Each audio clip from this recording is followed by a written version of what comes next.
Presiden Jokowi berbicara dengan saya. Beliau sangat khawatir terhadap munculnya Anies Baswedan, sehingga itu nyata-nyata kasus Formula E itu kriminalisasi, dan saya bersaksi itu dari perintah Pak Jokowi secara langsung.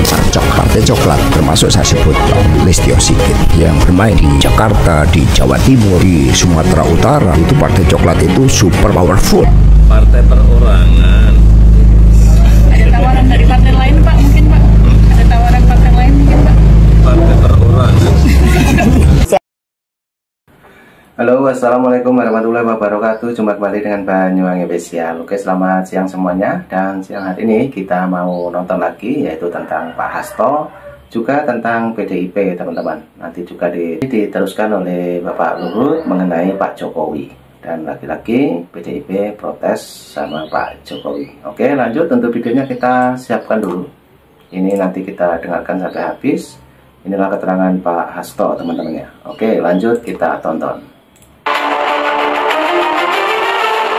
Presiden Jokowi berbicara dengan saya. Beliau sangat khawatir terhadap munculnya Anies Baswedan, sehingga itu nyata-nyata kasus Formula E itu kriminalisasi, dan saya bersaksi itu dari perintah Pak Jokowi secara langsung.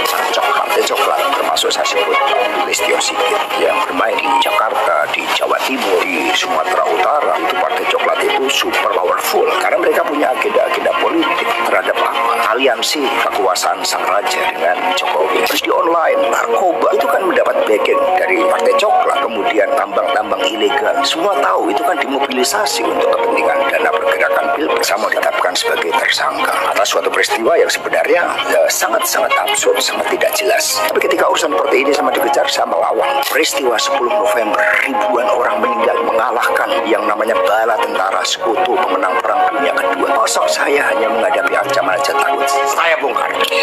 Asal bisa bawa kursi, itu yang merusak Pak JK. Jadi jangan juga PDIP mau ngomong bahwa yang salah itu semua Jokowi. Enggak, kita semua salah. Saya sebagai orang partai politik, saya sebagai salah satu pimpinan di Nasdem, saya bilang partai politik yang paling salah. Yang mengendorse si Samsul siapa? Partai politik. Lah, yang ngendorse Samsul itu kan partai politik. Bapaknya seneng-seneng aja di endorse. Terus Pak PDIP misalnya bilang Jokowi mengkhianati PDIP. Lah kalau memang mau membenahi election ini, nggak perlu dong ribut-ribut. Jokowi nggak lagi bersama dengan PDIP, nggak perlu. Cuek aja, PDIP juga bisa kok. Kan itu harusnya. Tapi kan PDIP ribut. Kenapa Jokowi minggat dari PDIP? Kan itu adik-adikku.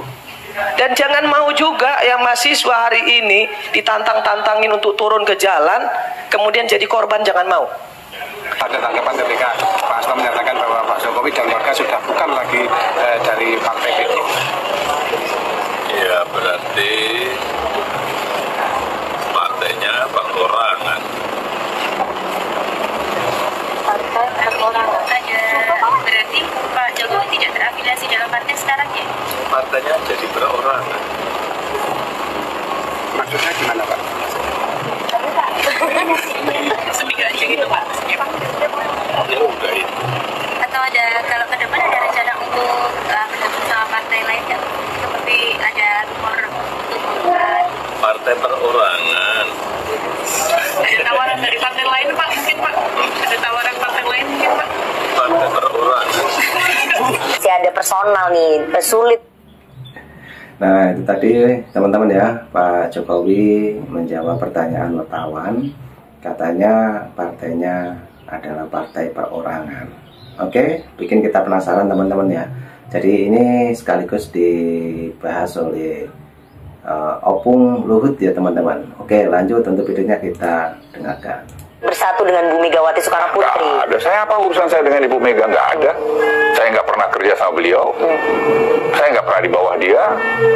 Apa yang salah sama saya? Ibu bapak saya itu PNI asli loh. PNI asli. Karena saya bilang sama teman PDIP, ya kalian aja yang yang nggak peka. Nah, orang-orang minoritas seperti saya, pastilah partainya itu PDIP dasarnya ya. Tapi dalam perjalanan lain, kalau lihat orang yang nunggangin yang mengawain PDIP-nya juga nggak jelas, ngapain kita dukungnya orang yang nggak jelas? Sekarang maksudnya mengawangi nggak jelas tuh gimana? Ya artinya membawa kepada arah yang menurut kita ya, mungkin menurut mereka tempat yang jelas, tapi kalau menurut saya nggak jelas. Kalau kamu mau bikin baru lagi, saya udah bilang berkali-kali, nggak bisa. Udahlah, saya bukan sombong. Nggak banyak orang seperti saya yang mampu mengkonsolidasikan seperti ini, nggak banyak lah. Nah kalau itu terjadi ya udah kita jalan di tempat lagi. Kan partainya Pak Jokowi PDI Perjuangan. Siapa tuh? Partainya Pak Jokowi adalah PDI Perjuangan yang harusnya dalam tanda kutip melanjutkan itu adalah kader ya saya makanya dong. Saya juga aneh kenapa PDI Perjuangan tidak pada posisi itu. Kalau saya menurut saya aneh dan ya anehnya di mana Pak Luhut? Ya kenapa dia nggak mau melakukan program itu? Kan sukses story-nya PDIP juga kan karena Pak Jokowi. Kita harus jujur itu, jangan menaifkan itu. Bahwa PDIP yang membuat Pak Jokowi jadi presiden, yes. Tapi Pak Jokowi kan membangun dirinya lagi sendiri, menjadi satu kekuatan tersendiri. Ada approval rating 82%, tinggal 1 tahun presidensinya. Jadi nggak lemdak ya? Bukan lemdak. Nah kalau saya, if I were PDIP, saya akan capitalize sebenarnya. Tapi saya lihat beda. Ya sudah, urusan dia lah itu.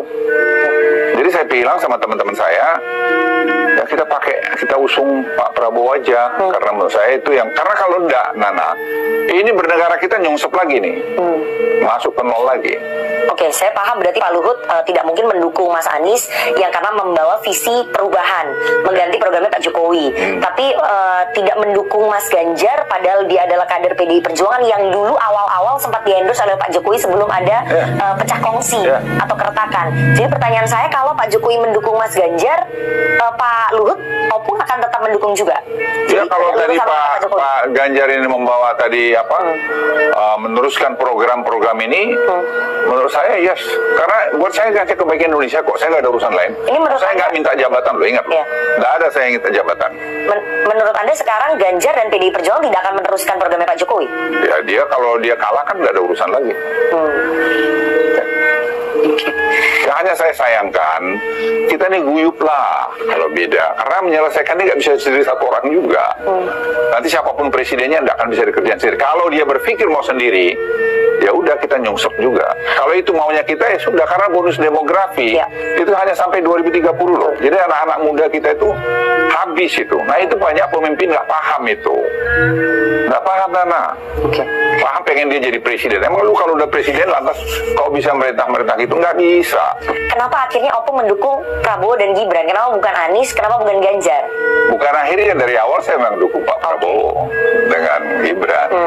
Dari awal, dari kapan, Bu?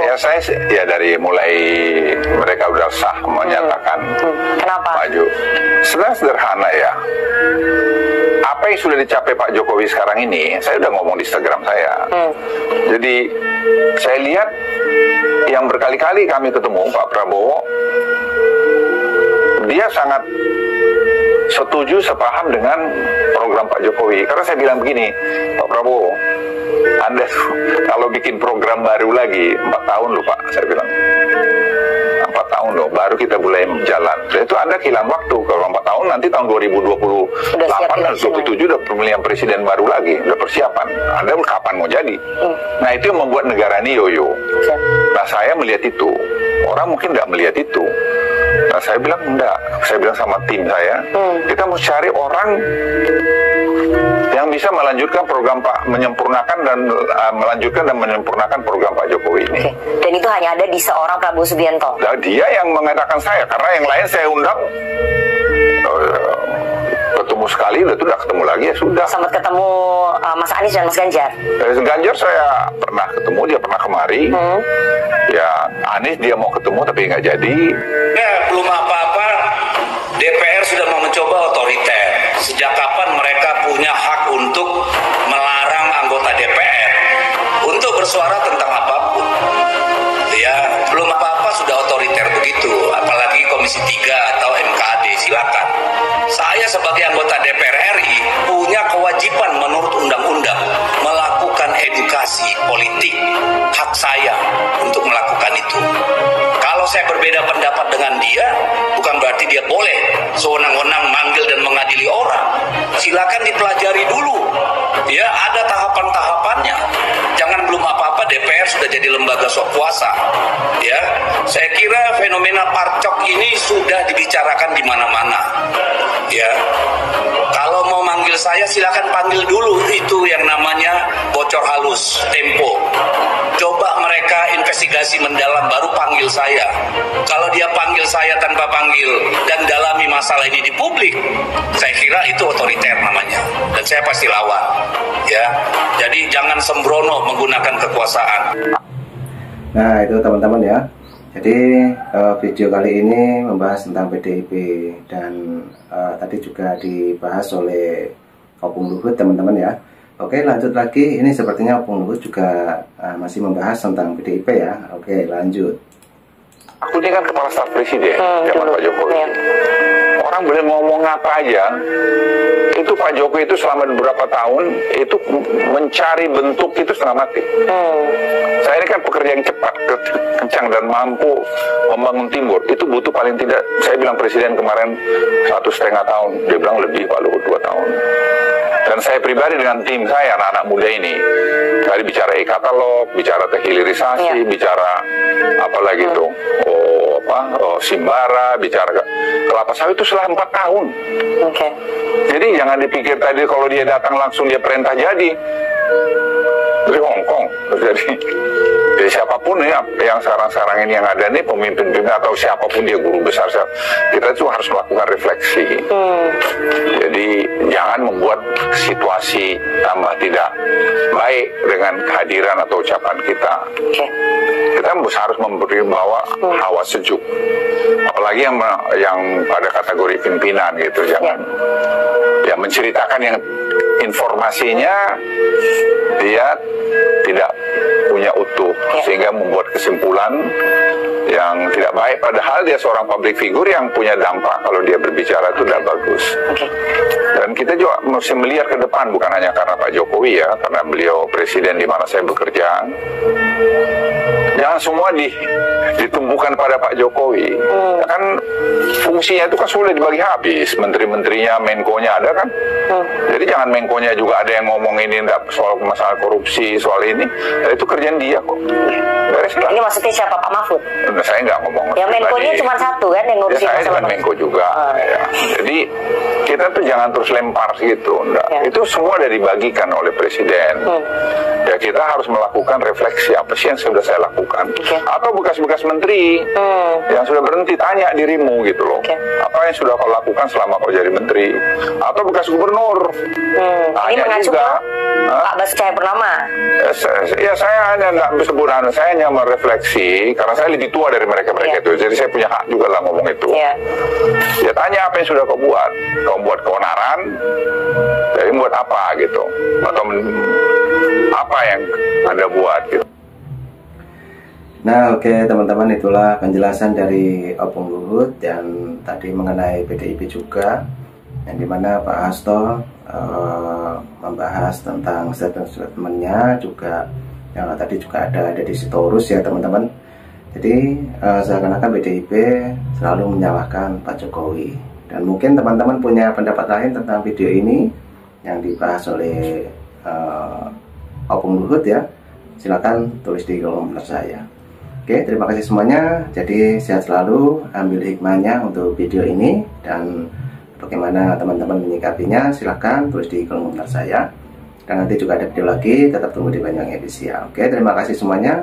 Salam buat keluarga. Assalamualaikum warahmatullahi wabarakatuh. Sampai jumpa. Thank you.